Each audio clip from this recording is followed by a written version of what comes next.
Right, so hello and welcome back to Books and Things, and welcome to another video. And today I'm going to be talking about how my reading goals are going so far.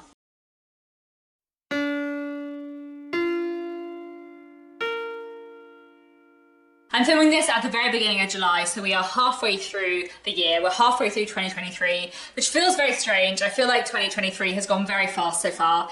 But now that we're halfway through the year, I thought it would be good to do a video kind of reflecting on my goals so far this year, how they're going, what I've achieved, what I haven't. And we'll have a look at my crazy goals spreadsheet, which I always enjoy looking at. I would say that at this point, halfway through the year, the progress on my goals has been mixed, but let me go through my goals and we'll have a chat about them. So first off, every year I set my Goodreads challenge at 100 books, which is usually pretty easy for me to achieve. I usually read well over 100 books a year, and so far this year I have read 73 books, so I'm pretty happy with that. That's a good amount to have read halfway through the year. That's about normal for me, maybe slightly above normal, I would say. But I have read more like poetry collections and plays this year than in previous years, so they are quite short, but up my overall total, I suppose. So in terms of my overall reading challenge, that's going well.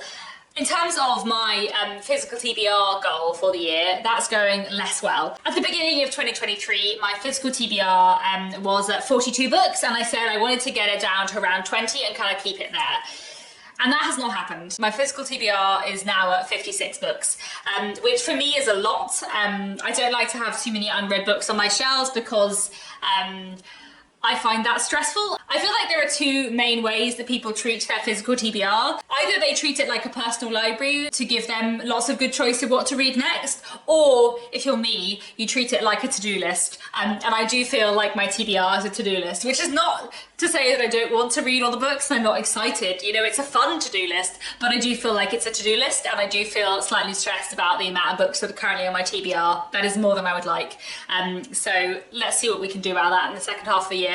But yeah, there are currently 56 books on my TBR, which is, more than 42 and definitely a lot more than 20. Also, every year I have a TBR jar / bucket, and in this little bucket I have all the names of all the books that have been on my TBR since before Christmas 2022, so they're the books that have been on my TBR for longer.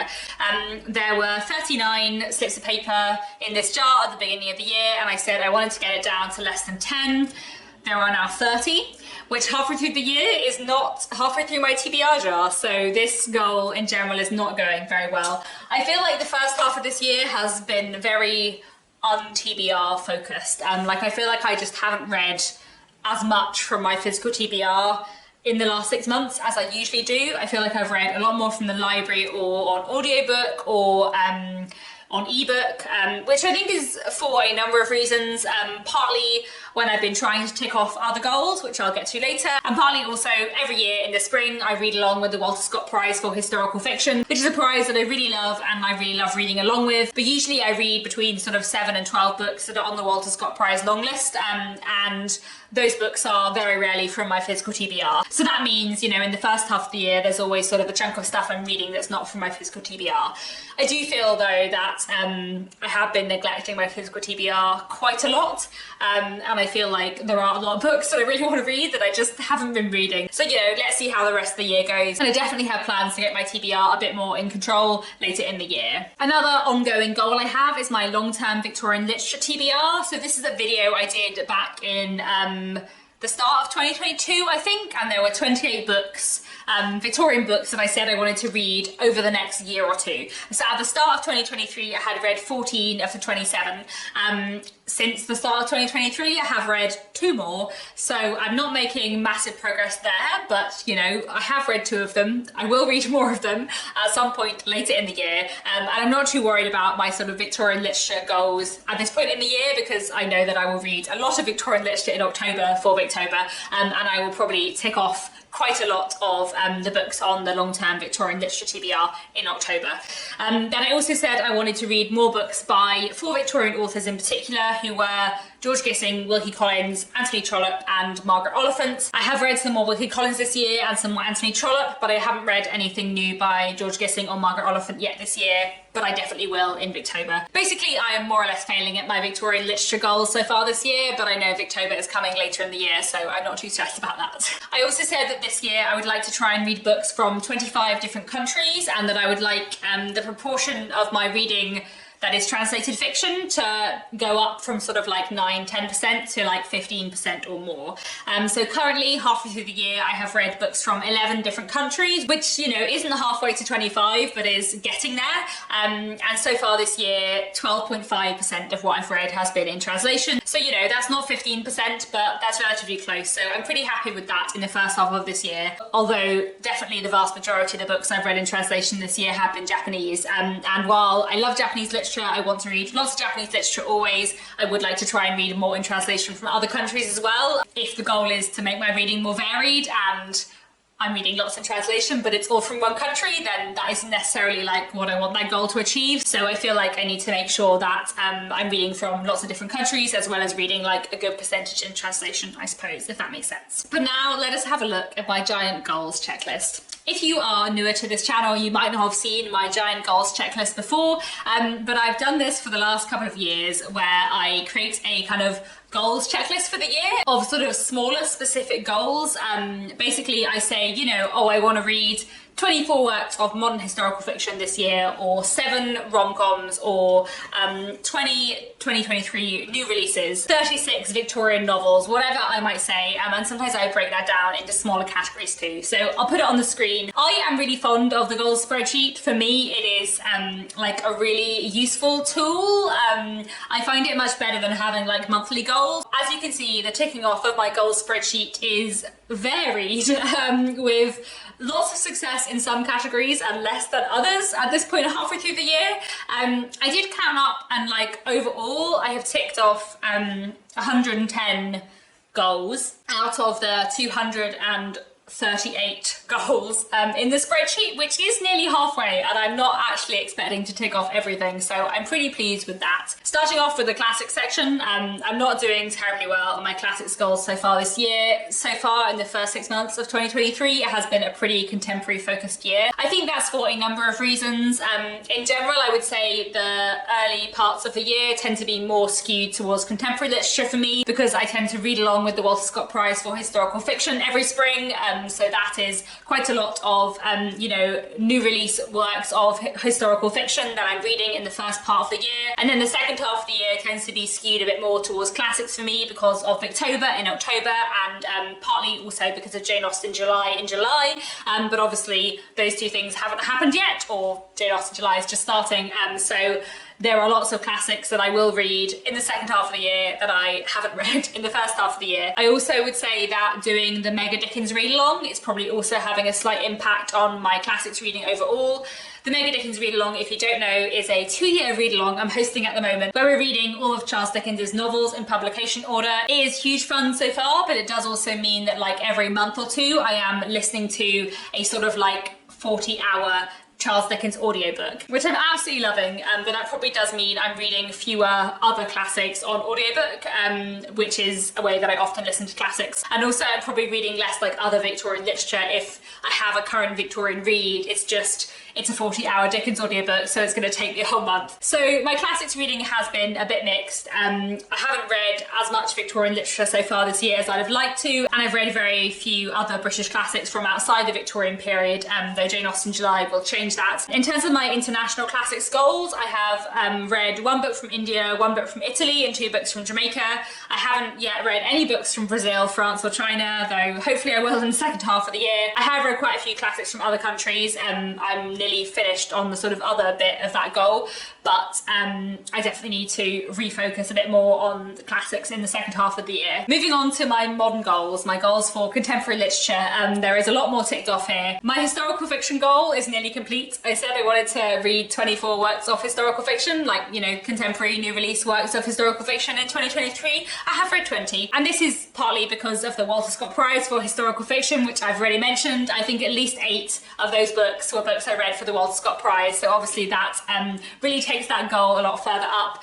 I will still read lots of historical fiction in the second half of the year. I'm sure I'm not going to only read 4 other works of historical fiction in 2023. I love historical fiction. I read a lot of it, but it is interesting that, yeah, my year so far has very much been dominated by that. In terms of my other goals under modern fiction, I'm about halfway through my goal on rom-coms. That's great. I've only read 1 sci-fi or fantasy book, so I definitely need to read some more in the second half of the year. And my sort of other category, which tends to cover literary and other things, I've read a few, but I have a long way to go. In terms of reading contemporary books from around the world, I'm doing okay on these goals, but I feel like I could do with a bit more focus on this in the second half of the year. As I've already mentioned, I want to read from a wider variety of countries this year, so I hopefully will take stuff off on this challenge later on in the year. Then I'm just over halfway through my goal of reading 2023 new releases this year, so I'm pretty happy with that. I'm doing really well on my not a novel prompt this year.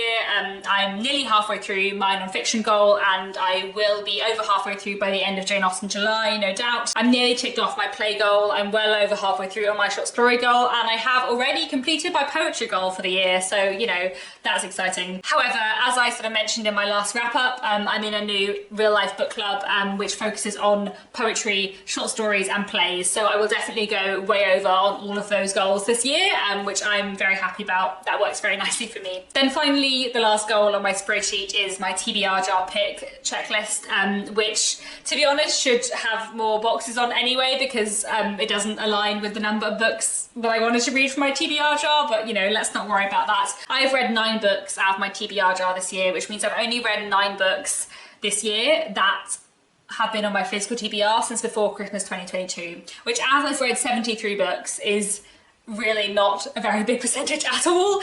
So I want to try and change that. And to be honest, I feel like I've only ticked off one thing on that final goal in the last like 2 or 3 months. Whatever I have been reading the last 2 or 3 months, it has not been things that have been on my TBR for longer than sort of 6-7 months. So looking at my goals spreadsheet halfway through the year, I am sort of like relatively happy. It's fine. There's another 6 months to go, and you know, this checklist is all for fun and data anyway, rather than like anything I really feel a great deal of pressure to achieve. I just really like ticking things off. It just gives me a great deal of satisfaction, and it's nice to know that my reading is sort of varied in the way I want it to be. I do feel though that basically there is a sort of inbuilt tension in my reading goals between the goal spreadsheets and the TBR, because my TBR does not mirror my goal spreadsheets in terms of the like spread of books. My physical TBR is definitely like skewed towards new releases of historical fiction and skewed away from classics in terms of what I want my overall reading to be, which means